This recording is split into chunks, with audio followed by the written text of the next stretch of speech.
Hello everyone, नमस्कार। एक बार फिर से आप सबका हार्दिक स्वागत है। आज की क्लास में हम पढ़ रहे हैं हिंदी भाषा का उद्भव और उसका विकास, जिस पर कि हमने एक क्लास कंप्लीट कर ली है। अगर आपने वो क्लास नहीं देखी है तो प्लीज़ चैनल पे जाके उस क्लास को देखिए, जिसमें कि हमने हिंदी भाषा विज्ञान के सभी महत्वपूर्ण प्रश्नों को, सभी महत्वपूर्ण तथ्यों को संपूर्ण व्याख्या के साथ पढ़ा है। तो चलिए शुरू करते हैं आज की क्लास को। क्वेश्चन नंबर 27, निम्नलिखित में से कौन सी द्रविड़ परिवार की भाषा नहीं है? ध्यान देना है, नहीं पूछा है। तमिल, कन्नड़, मलयालम या गारो। अगर आप चैनल पे नए हैं और अगर अभी तक आपने चैनल को सब्सक्राइब नहीं किया है तो प्लीज़ चैनल को सब्सक्राइब कर लीजिए और हाँ, क्लास को ज़्यादा से ज़्यादा शेयर कीजिए। सही आंसर बताना है कि द्रविड़ परिवार की भाषा इनमें से कौन सी है जो नहीं है।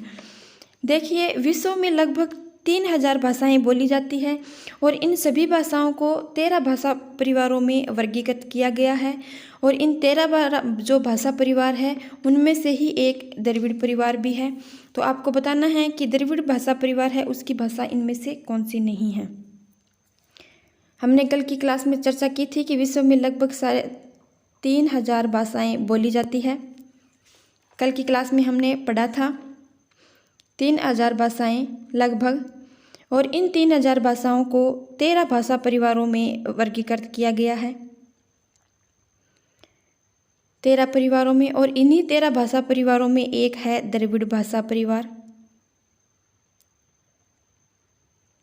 द्रविड़ भाषा परिवार। आपको बताना है कि इनमें से कौन सी भाषा है जो द्रविड़ भाषा परिवार से नहीं है। तो ऑप्शन डी, गारो। गारो द्रविड़ भाषा परिवार की भाषा नहीं है।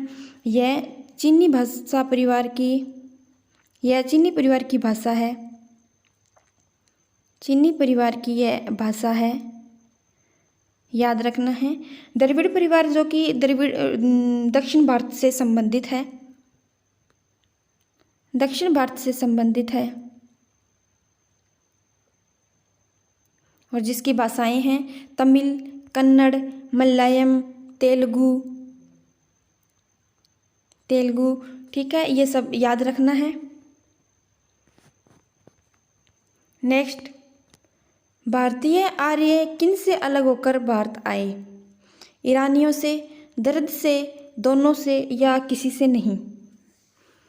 तो इसमें सही आंसर है ऑप्शन सी, दोनों से। ईरानियों से भी और दर्द से भी, क्योंकि ईरानी ईरान की ओर चले गए थे और भारतीय ईरान छोड़कर भारत आ बसे और जो अफगानिस्तान के पहाड़ी प्रदेशों से होते हुए पंजाब में स्थायी रूप से बस गए थे। कौन?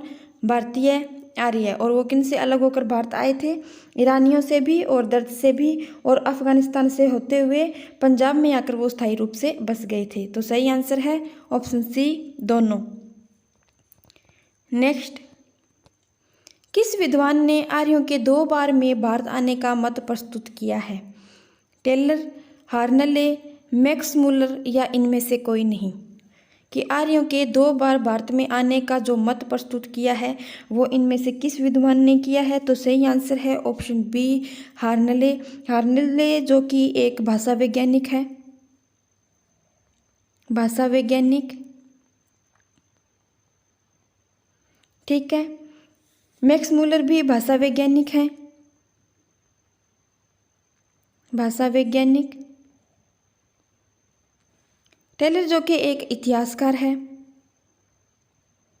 इतिहासकार। ठीक है, याद रखना है ऑप्शन बी, हार्नले। नेक्स्ट, पारिवारिक वर्गीकरण के आधारों में शामिल है पद रचना, वाक्य रचना, ध्वनि या उपयुक्त सभी? पारिवारिक वर्गीकरण के आधारों में शामिल है। हमने कल की क्लास में चर्चा की थी कि संसार के भाषाओं के 2 वर्गीकरण किए गए हैं। संसार की भाषाओं के 2 वर्गीकरण किए गए हैं। कितने? 2 वर्गीकरण। ठीक है, इनमें एक है आकृतिमूलक वर्गीकरण, आकृतिमूलक वर्गीकरण, और दूसरा है पारिवारिक वर्गीकरण, पारिवारिक वर्गीकरण। ठीक है, याद रखना है। आकृतिमूलक वर्गीकरण और पारिवारिक वर्गीकरण, दो वर्गीकरण किए गए हैं।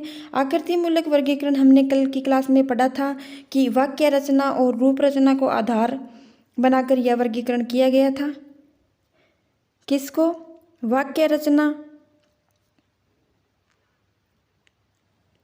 प्लस रूप रचना को आधार बनाकर यह वर्गीकरण किया गया था।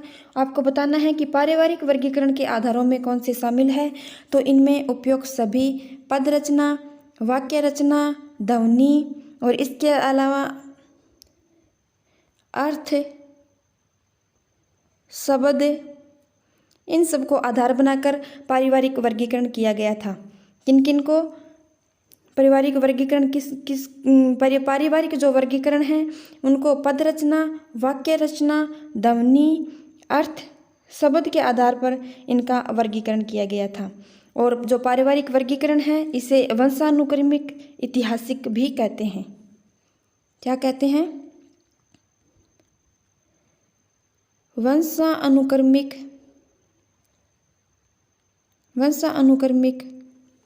एक सेकेंड। वंशानुक्रमिक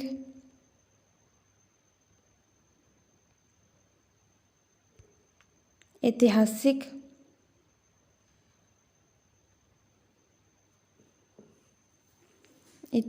भी कहते हैं। ठीक है, याद रखना है ऑप्शन डी उपयुक्त सभी इसमें सही आंसर है। लिखा हुआ पूरा ठीक से समझ नहीं आ रहा है और लिखा भी नहीं जा रहा है ठीक से इसमें, तो आप प्लीज़ हमारे लेक्चर को सुनिए अच्छे से, आपको हर प्रश्न अच्छे से समझ में आएगा। नेक्स्ट, भारतीय आर्य भाषाओं को कालों में विभाजित किया गया है। आपको बताना है भारतीय आर्य भाषाओं को कालों में विभाजित किया गया है। भारतीय आर्य भाषाएं कहाँ से आई वो हमने कल की क्लास में पढ़ा था। कल की क्लास में हमने अच्छी तरह से ये पढ़ा है कि भाषाएं कैसे विकसित हुई है और भाषाओं में भारतीय आर्य भाषाएं जो कि हमारा मेन टॉपिक है, प्राचीन भारतीय आर्य भाषा, मध्यकालीन भारतीय आर्य भाषा, आधुनिक भारतीय आर्य भाषा। ठीक है, इन सब का विकास कैसे हुआ ये हमने कल की क्लास में पढ़ा है। तो अगर आपने वो क्लास नहीं देखी है तो प्लीज़ क्लास को ज़रूर देखना। सही आंसर है इसमें ऑप्शन डी, उपरोक्त सभी भारतीय आर्य भाषाओं को 3 कालों में विभाजित किया गया है। कितने कालों में? 3 कालों में विभाजित किया गया है। प्राचीन भारतीय आर्य भाषा, मध्यकालीन भारतीय आर्य भाषा और आधुनिक भारतीय आर्य भाषा, जिनका समय माना गया है, लिखती हूँ, 1500 ईसा पूर्व से 500 ईसा पूर्व तक। ठीक है, मध्यकालीन भारतीय आर्य भाषा 500 ईसा पूर्व से 1000 ईस्वी तक। आधुनिक भारतीय आर्य भाषा 1000 ईस्वी से अब तक। ठीक है, याद रखना है प्राचीन भारतीय आर्य भाषा जो कि 1500 ईसा पूर्व से 500 ईसा पूर्व तक इसका समय है। मध्यकालीन भारतीय आर्य भाषा जो कि 500 ईसा पूर्व से 1000 ईस्वी तक, ध्यान देना है, 500 ईसा पूर्व से 1000 ईस्वी तक मध्यकालीन भारतीय आर्य भाषा। आधुनिक भारतीय आर्य भाषा 1000 ईस्वी से अब तक, इनका ये समय माना गया है। और भारतीय आर्य भाषाओं को कितने कालों में विभाजित किया गया है? तो 3 कालों में विभाजित किया गया है, याद रखना है। प्राचीन भारतीय आर्य भाषा में शामिल है वैदिक संस्कृत, लौकिक संस्कृत, ए और बी दोनों, या इनमें से कोई नहीं। प्राचीन भारतीय आर्य भाषा का समय हमने अभी देखा था 1500 ईसा पूर्व से 500 ईसा पूर्व। 1500 ईसा पूर्व से 500 ईसा पूर्व तक के समय। प्राचीन भारतीय आर्य भाषा में शामिल है। आपसे पूछा है कि प्राचीन भारतीय आर्य भाषा में शामिल है वैदिक संस्कृत, लौकिक संस्कृत। ऑप्शन सी इसमें राइट आंसर है, ए और बी दोनों। प्राचीन भारतीय आर्य भाषा को दो भागों में विभाजित किया गया है, एक वैदिक संस्कृत और दूसरा लौकिक संस्कृत। वैदिक संस्कृत का इनमें समय माना गया है, ध्यान देना है, वैदिक संस्कृत का समय माना गया है 1500 ईसा पूर्व से 1000 ईसा पूर्व तक। ठीक है। लौकिक संस्कृत का समय माना गया है 1000 ईसा पूर्व से 500 ईसा पूर्व तक। ठीक है, याद रखना है प्राचीन भारतीय आर्य भाषा का पूरा जो टाइम है वो है 1500 ईसा पूर्व से 500 ईसा पूर्व तक। यानी कि वैदिक संस्कृत, जिसमें प्राचीन भारतीय आर्य भाषा को दो भागों में विभाजित किया गया है, एक है वैदिक संस्कृत, दूसरी है लौकिक संस्कृत। वैदिक संस्कृत जिसका टाइम है 1500 ईसा पूर्व से 1000 ईस्वी तक का, और लौकिक संस्कृत का टाइम माना गया है 1000 ईस्वी पूर्व से 500 ईसा पूर्व तक। याद रखना है। नेक्स्ट, वैदिक ग्रंथों की भाषा है पाली, लौकिक संस्कृत, वैदिक संस्कृत या अपभ्रंश। सही आंसर बताना है। तो वैदिक ग्रंथों की भाषा कौन सी है? वैदिक ग्रंथों की भाषा है ऑप्शन सी वैदिक संस्कृत। संसार का जो सबसे प्राचीन ग्रंथ है ऋग्वेद, वो भी वैदिक संस्कृत में ही है। सबसे प्राचीन ग्रंथ संसार का, सबसे प्राचीन ग्रंथ कौन सा है? ऋग्वेद। और यह किस भाषा में है? यह वैदिक संस्कृत में ही है। वैदिक ग्रंथों की भाषा यानी कि वेदों की भाषा कौन सी है? तो वो है वैदिक संस्कृत। प्राचीन भारतीय आर्य भाषा जो है, प्राचीन भारतीय आर्य भाषा, उसका जो सबसे प्राचीनतम रूप मिलता है वो वैदिक संस्कृत में ही मिलता है। और संसार का जो सबसे प्राचीन ग्रंथ है ऋग्वेद, वो भी इसी भाषा में मिलता है। वैदिक संस्कृत के 3 भाग किए गए हैं। यहाँ वैदिक संस्कृत के 3 भाग हैं, संहिता, ब्राह्मण ग्रंथ और उपनिषद। संहिता के अंतर्गत चारों वेद आ जाते हैं, चारों वेद। ठीक है, याद रखना है वैदिक संस्कृत को 3 भागों में विभाजित किया गया है, संहिता, ब्राह्मण ग्रंथ और उपनिषद। संहिता के अंतर्गत चारों वेद आ जाते हैं और इन सभी की रचना वैदिक संस्कृत में ही हुई है। याद रखना है इन सभी की रचना किस में हुई है? वैदिक संस्कृत में। और वैदिक ग्रंथों की भाषा कौन सी है? ऑप्शन सी वैदिक संस्कृत। नेक्स्ट, विद्वानों ने वैदिक ध्वनियों की संख्या 52 मानी है। इसमें से कितने तो स्वर हैं और कितने व्यंजन हैं, ये आपको बताना है। 11 स्वर 41 व्यंजन, 13 स्वर 39 व्यंजन, 12 स्वर और 40 व्यंजन, 15 स्वर और 37 व्यंजन। पूछा है वैदिक ध्वनियों की संख्या। ध्यान से पढ़ना है। विद्वानों ने वैदिक ध्वनियों की संख्या 52 मानी है। ठीक है, 52 मानी। आपको ये बताना है कि इनमें कितने स्वर हैं और कितने व्यंजन हैं। तो सही आंसर है ऑप्शन बी 13 स्वर माने हैं विद्वानों ने और 39 व्यंजन माने हैं। ठीक है, 13 स्वर माने हैं, 39 व्यंजन माने हैं। यहाँ पे नोट करने वाली बात एक ये है कि जो हरदेव बहारी है, उन्होंने वैदिक स्वरों की संख्या 14 मानी है। ठीक है, लिख देती हूँ यहाँ पे, हरदेव बहारी ने वैदिक स्वरों की संख्या कितनी मानी है? वैदिक स्वर माने हैं उन्होंने 14। ठीक है, बाकी विद्वानों ने 13 स्वर माने हैं और इन्होंने हरदेव बहारी ने जो स्वर है उनकी संख्या कितनी मानी है? तो उन्होंने संख्या मानी है 14। याद रखना है, ये प्रश्न बार बार पूछा गया है, इम्पोर्टेंट है कि हरदेव बारी ने वैदिक स्वरों की संख्या कितनी मानी है, तो इन्होंने मानी है 14। बाकी विद्वानों ने वैदिक ध्वनियों की संख्या 52 मानी है, जिसमें उन्होंने 13 स्वर माने हैं और 39 व्यंजन माने हैं। याद रखना है। निम्न में से किस विद्वान ने वैदिक ध्वनियों की संख्या 52 मानी है? हमने अभी पढ़ा है कि विद्वानों ने वैदिक ध्वनियों की संख्या 52 मानी है। यहाँ पे पूछा गया है कि निम्न में से किस विद्वान ने वैदिक ध्वनियों की संख्या 52 मानी है। ठीक है, तो इसमें सही आंसर है उपयुक्त सभी। धीरेन्द्र वर्मा ने भी वैदिक ध्वनियों की संख्या 52 मानी है, जिसमें उन्होंने 13 स्वर और 39 व्यंजन, हमने अभी पढ़ा 13 स्वर और 39 व्यंजन।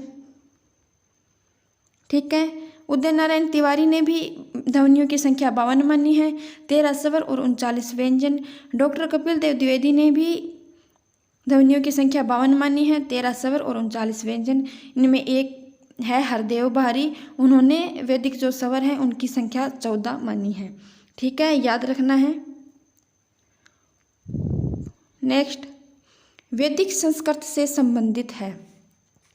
वैदिक संस्कृत से संबंधित है 3 लिंग, 3 वचन, 8 विभक्तियां या उपयुक्त सभी। वैदिक संस्कृत जिसे कि वैदिकी, वैदिक छंदस या छांदस भी कहा जाता है। किसको? वैदिक संस्कृत को क्या कहा जाता है? वैदिक, वैदिकी, छंदस या छांदस भी कहा जाता है। ठीक है, याद रखना है। यास्क तथा पाणिनि ने वैदिक संस्कृति को छंदेस भी कहा है। किसने? यास्क प्लस पाणिनि, पाणिनि ने वैदिक संस्कृत को क्या कहा है? ने वैदिक संस्कृत को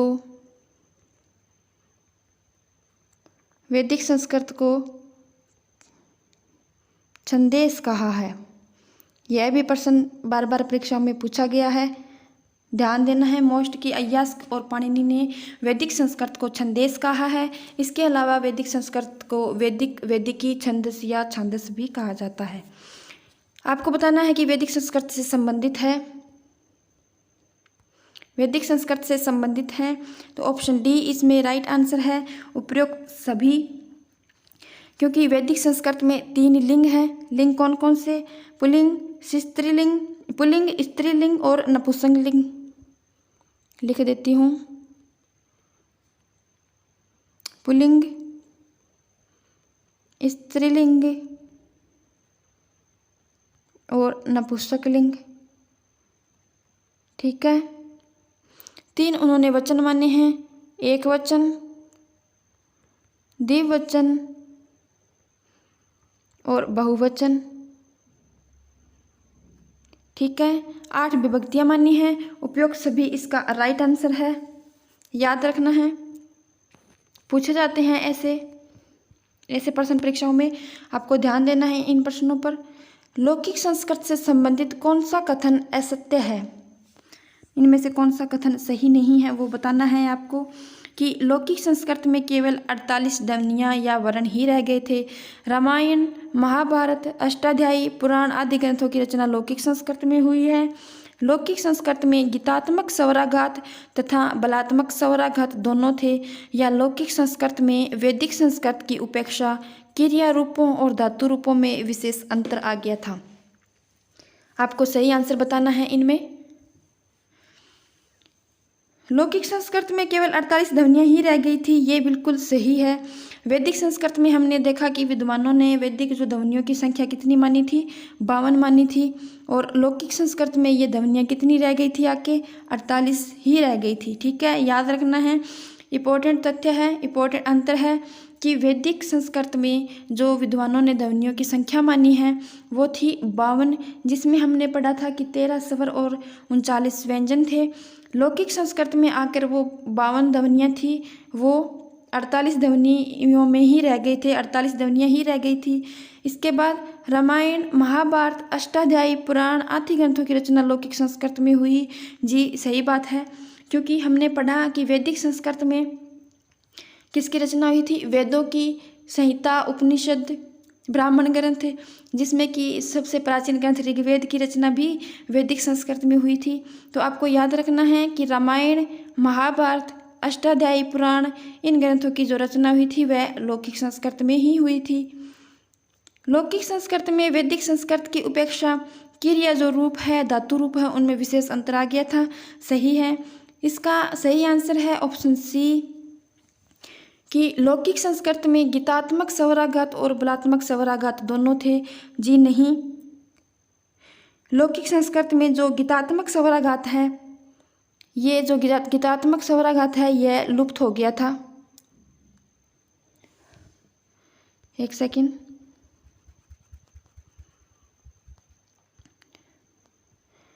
गीतात्मक स्वराघात लुप्त हो गया था। किस में आके? लौकिक संस्कृत में आके। यहाँ पे दोनों नहीं मिलते हैं बल्कि बलात्मक स्वराघात मिलता है। गीतात्मक स्वराघात लौकिक संस्कृत में लुप्त हो गया था। याद रखना है, सारे इंपॉर्टेंट तथ्य है लौकिक संस्कृत से संबंधित। नेक्स्ट, मध्यकालीन भारतीय आर्य भाषा में शामिल नहीं है। अभी तक हमने पढ़ा प्राचीन भारतीय आर्य भाषा। आपसे पूछा है मध्यकालीन भारतीय आर्य भाषा में इनमें से कौन सा है जो शामिल नहीं है। मध्यकालीन आर्य भाषा का समय हमने देखा था 500 ईसा पूर्व से 1000 ईस्वी तक। ठीक है, ये मध्यकालीन भारतीय आर्य भाषा का समय था। आपको बताना है कि इनमें कौन सी शामिल नहीं है। तो ऑप्शन डी, फारसी इसमें शामिल नहीं है। पाली, प्राकृत और अपभ्रंश मध्यकालीन भारतीय आर्य भाषा को 3 भागों में विभाजित किया गया था। किस किस में?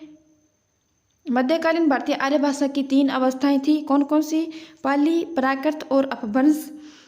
अगर आपको इनका समय देखना है तो देखिए, पाली 500 से स्टार्ट होता है, 500 ईसा। एक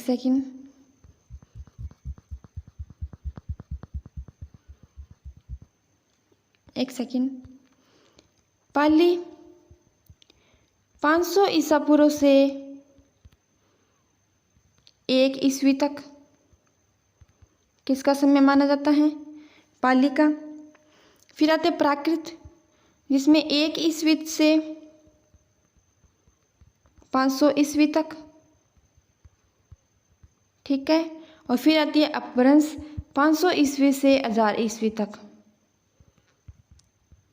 1000 ईस्वी तक याद रखना है। मध्यकालीन भारतीय आर्य भाषा जिसका समय है 500 ईसा पूर्व से 1000 ईस्वी तक।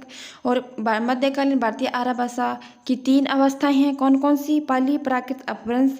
इसमें सही आंसर है ऑप्शन डी, फारसी इसमें शामिल नहीं है। याद रखना है। पाली के संदर्भ में सही नहीं है, ध्यान देना है, नहीं पूछा है। पाली का अर्थ बुद्ध वचन। त्रिपिटक जो ग्रंथ है वो लिपिबद्ध हुआ। पाली भारत की प्रथम देश भाषा है और पाली को द्वितीय प्राकृत भी कहा जाता है। आपको बताना है कि पाली के जो संदर्भ में इनमें से कौन सा कथन है जो सही नहीं है। पाली हमने अभी पढ़ा कि मध्यकालीन भारतीय आर्य भाषा के अंतर्गत आती है। मध्यकालीन भारतीय आर्य भाषा, मध्यकालीन भारतीय आर्य भाषा। अगर आप सबको क्लास पसंद आए तो प्लीज़ क्लास को सब्सक्राइब करना और ज़्यादा से ज़्यादा शेयर करना। आप सब क्लास देखते तो हैं लेकिन सब्सक्राइब नहीं करते और ना ही शेयर करते हो, तो प्लीज़ क्लास को शेयर किया करो। सही आंसर है इसमें ऑप्शन डी, पाली को द्वितीय प्राकृत नहीं कहा जाता बल्कि पाली को प्रथम प्राकृत कहा जाता है। पाली को प्रथम प्राकृत कहा जाता है। पाली भारत की प्रथम देश भाषा भी है। त्रिपिटक लिपिबद्ध हुआ है। त्रिपिटक यानी कि त्रिपिटक में जो बुद्ध के उपदेशों का संग्रह है। क्या है त्रिपिटक में? बुद्ध के उपदेशों का संग्रह। बुद्ध के उपदेशों का संग्रह किस में है? तो वो है त्रिपिटक में, उपदेशों का संग्रह। ठीक है, यह बुद्ध के उपदेशों का जो संग्रह है वो पाली भाषा में है। पाली में ही बुद्ध के उपदेशों का संग्रह है। पाली में ही बुद्ध साहित्य अधिक सर्वाधिक रचा गया है। और पाली का अर्थ क्या है? पाली का अर्थ है बुद्ध वचन, यानी कि बुद्ध के उपदेशों का संग्रह। याद रखना है ऑप्शन डी, पाली को प्रथम प्राकृत कहा जाता है, द्वितीय प्राकृत नहीं। ठीक है, याद रखना है, इंपॉर्टेंट तथ्य है। निम्नलिखित में से पाली भाषा का व्याकरण ग्रंथ नहीं है। पूछा है, नहीं पूछा है। कौन सी भाषा का? पाली भाषा का क्या नहीं है? कौन सा ग्रंथ? व्याकरण ग्रंथ नहीं है। कच्चान व्याकरण, मोगलान व्याकरण, सदनीति व्याकरण या अष्टाध्यायी? आपको बताना है, क्योंकि पाली भाषा के 3 व्याकरण ग्रंथ माने गए हैं। कितने? 3 व्याकरण ग्रंथ पाली भाषा के। कौन कौन से?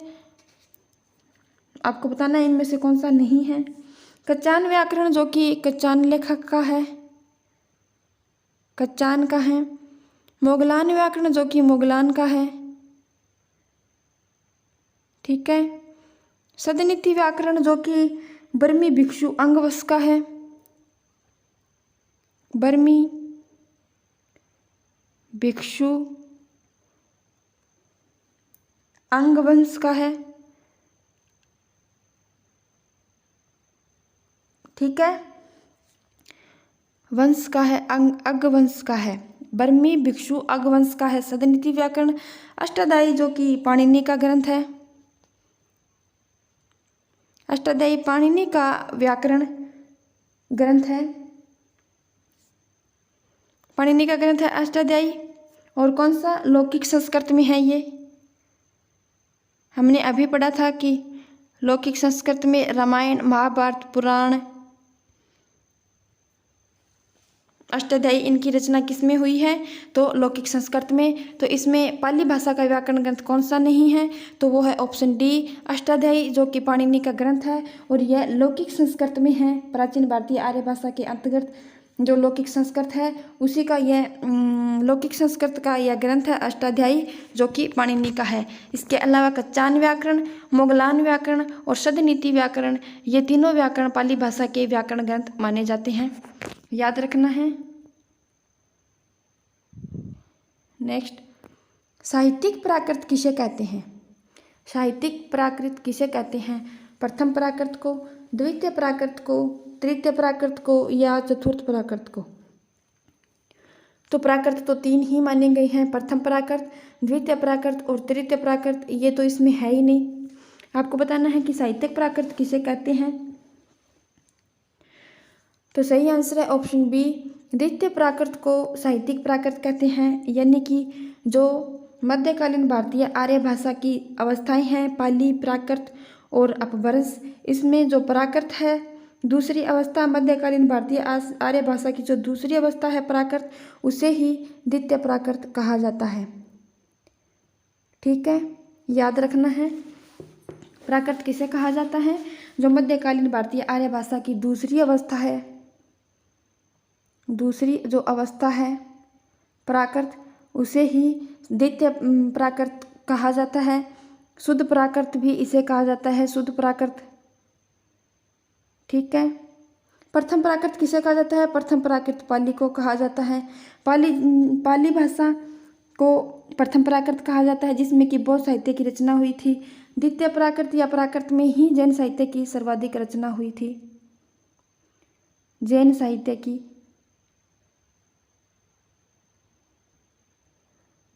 की सर्वाधिक रचना किस में हुई थी? तो वह प्राकृत भाषा में हुई थी, जिसे द्वितीय प्राकृत भी कहा जाता है, शुद्ध प्राकृत भी और साहित्यिक प्राकृत भी, जो कि मध्यकालीन भारतीय आर्य भाषा की दूसरी अवस्था मानी जाती है। याद रखना है। क्वेश्चन नंबर 42, त्रिपिटक ग्रंथों की रचना किस भाषा में हुई? आपको बताना है त्रिपिटक ग्रंथों की रचना किस भाषा में हुई? संस्कृत, प्राकृत, अपभ्रंश या पाली? त्रिपिटक ग्रंथ जो कि बुद्ध के उपदेशों का संग्रह है, बुद्ध के उपदेशों का संग्रह, उपदेशों का संग्रह है। कौन से? त्रिपिटक ग्रंथ जो कि बुद्ध के उपदेशों का संग्रह है। आपको बताना है कि इन ग्रंथों की रचना किस भाषा में हुई? तो सही आंसर है ऑप्शन डी, पाली भाषा में त्रिपिटक ग्रंथों की रचना हुई, जो बुद्ध के उपदेशों का संग्रह है। बौद्ध ग्रंथों की सर्वाधिक रचना किस में हुई? पाली भाषा में हुई। बौद्ध ग्रंथों की सर्वाधिक रचना पाली भाषा में ही हुई। ठीक है। प्राकृत, प्राकृत जिसे द्वितीय प्राकृत, पाली को प्रथम प्राकृत भी कहा जाता है, याद रखना है। प्रथम प्राकृत भी कहा जाता है किसको? पाली को। प्राकृत को द्वितीय प्राकृत भी कहा जाता है। द्वितीय प्राकृत किसे कहा जाता है? तो वो कहा जाता है प्राकृत भाषा को, जो मध्यकालीन भारतीय आर्य भाषा की दूसरी अवस्था भी है प्राकृत। ठीक है। इसमें जैन साहित्य की सर्वाधिक रचना हुई थी, जैन साहित्य की, याद रखना है। त्रिपिटक ग्रंथों की रचना किस भाषा में हुई? तो पाली में। पाली को प्रथम प्राकृत भी कहा जाता है। पाली को भारत की प्रथम देश भाषा भी कहा जाता है। मध्यकालीन भारतीय आर्य भाषा की प्रथम अवस्था है ये। ठीक है। और इसी में त्रिपिटक ग्रंथों की रचना हुई, जो कि बुद्ध के उपदेशों का संग्रह है। बौद्ध ग्रंथों की सर्वाधिक रचना किस भाषा में हुई? तो पाली भाषा में हुई। तो चलिए आज की क्लास में इतना ही। अभी तक हमारा भाषा विज्ञान के जो महत्वपूर्ण प्रश्न है वो अभी तक कंप्लीट नहीं हुए हैं। बाकी के प्रश्नों को हम कल की क्लास में कंप्लीट करेंगे। अगर आपको क्लास पसंद आई तो क्लास को लाइक करना, ज़्यादा से ज़्यादा शेयर करना, कमेंट करना और सब्सक्राइब कर लेना चैनल को, ताकि आने वाले क्लास का नोटिफिकेशन आपको मिल जाए। Thank you.